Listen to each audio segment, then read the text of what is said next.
போன்ற கன்னித்தேன் அவள் பேர் சொல்லி தித்தித்தேன் அது ஏன் என்று யோசித்தேன் அட நான் எங்கு சுவாசித்தேன் காதோடு மௌனங்கள் இசைவார்க்கின்ற நேரங்கள் பசி நீர் தூக்கமில்லாமல் உயிர் வாழ்கின்ற மாயங்கள் அலைக்கடலாய்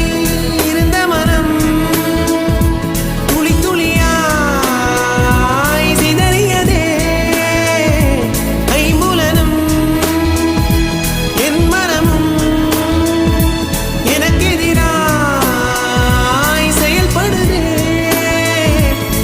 விழி காண முடியாத மாற்றம் அதை மூடி மறைக்கின்ற தோற்றம்